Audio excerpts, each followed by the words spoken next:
Assalamualaikum.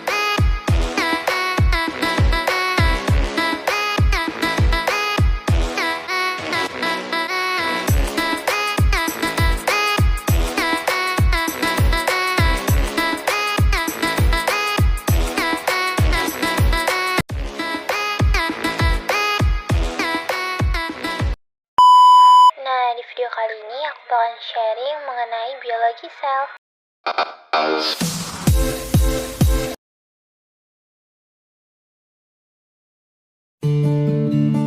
What is a cell? Sel sendiri berasal dari bahasa Latin, yaitu cellula, yang artinya adalah bilik kecil. Jadi sel merupakan unit terkecil yang menjadi dasar kehidupan dalam arti biologis.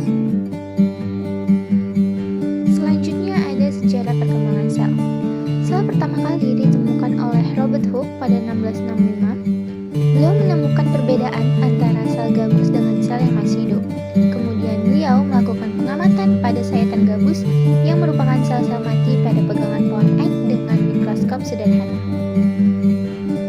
Kemudian pada tahun 1839, Teswan dan M. Sladen melakukan pengamatan pada hewan dan tumbuhan dan menemukan sel. Lalu muncullah teori sel. Yang pertama ada setiap organisme hidup terdiri atas satu atau lebih sel. Kemudian yang kedua, sel merupakan kesatuan struktural, fungsional, dan herediter terkecil sebagai bagian organisme multiseluler. Yang ketiga, semua sel hidup berasal dari sel dan berkembang biak melalui pembelahan sel yang berasal dari pembelahan sel lain yang sebelumnya hidup. Selanjutnya yaitu sel mengandung materi yang diwariskan kepada keturunannya selama pembelahan. Kemudian teori yang kelima adalah sel merupakan unit aktivitas biologi yang dibatasi oleh membran semi permeabel yang dapat melakukan reproduksi sendiri pada medium di luar makhluk hidup. Selanjutnya ada Anthony van Leeuwenhoek pada tahun 1674. Beliau menggunakan mikroskop sederhana untuk melihat mikroba dalam air serta bagian yang terkandung dalam cairan tubuh makhluk hidup. Selanjutnya ada Lamarck pada tahun 1809. Beliau mengatakan bahwa seluruh organisme hidup harus memiliki jaringan seluler.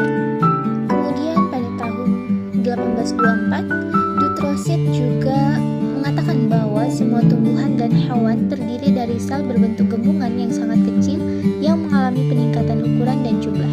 Selanjutnya ada yang namanya Robert Brown pada tahun 1831. Beliau mengatakan bahwa nukleus merupakan komponen dasar yang selalu ada di dalam sel. Dan yang terakhir ada Hugo von Moltke pada tahun 1835. Beliau mengatakan bahwa inti dan plasma sel mengalami pembelahan untuk menjadi dua sel anak.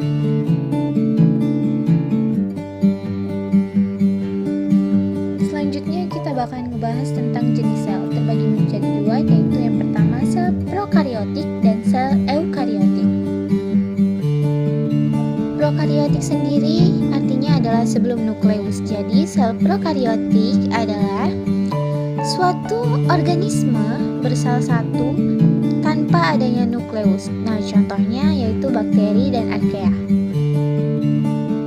Lalu untuk sel eukariotik adalah sel yang memiliki inti atau nukleus yang dikelilingi oleh membran, sehingga sel eukariotik memiliki dua membran, yaitu membran sitoplasma dan membran inti. Contohnya ada protozoa, jamur, tumbuhan, dan hewan. Nah, selanjutnya kita bakal masuk ke struktur sel prokariotik. Di situ sudah jelas ya, ada bagian-bagiannya. Yang pertama ada kapsul, dinding sel, membran sel, sitoplasma, ribosom, plasmid, pili, flagellum, dan nukleoid. Nah, tadi kan struktur sel prokariotik udah. Sekarang sel eukariotiknya nih.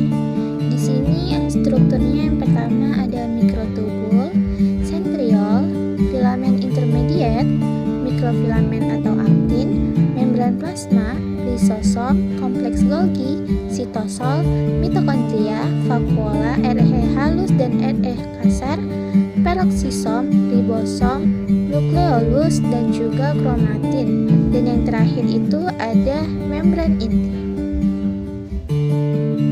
Nah, selanjutnya kita bakalan membahas anatomi sel. Di sini sudah jelas ya, ada sel hewan dan sel tumbuhan. Pertama kita bakalan ngebahas tentang sel hewan dulu ya.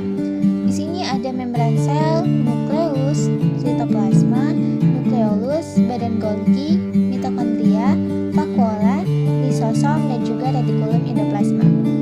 Dan untuk sel tumbuhan sendiri itu ada dinding sel, membran sel, kloroplasma, nukleolus, retikulum endoplasma, nukleus, mitokondria, vakuola, dan badan Golgi. Yang terakhir kita bakalan ngebahas tentang jaringan pada manusia. Yang pertama ada jaringan otot.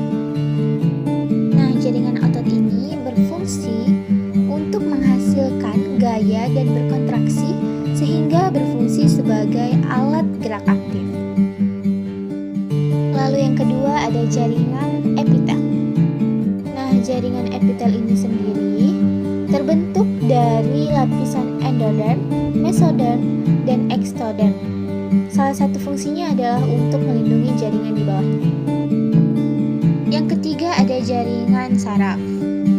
Nah, untuk jaringan saraf ini sendiri berfungsi sebagai pematik impuls listrik dalam tubuh yang terbentuk dari lapisan ektoderm.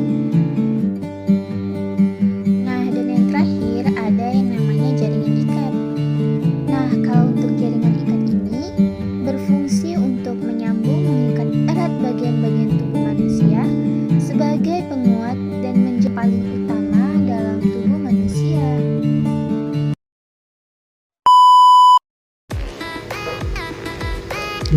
Nah, teman-teman, sekian video pembelajaran dari saya. Saya harap semoga materi yang saya sampaikan dapat menambah wawasan teman-teman mengenai biologi sel. Sampai jumpa lagi. Dadah.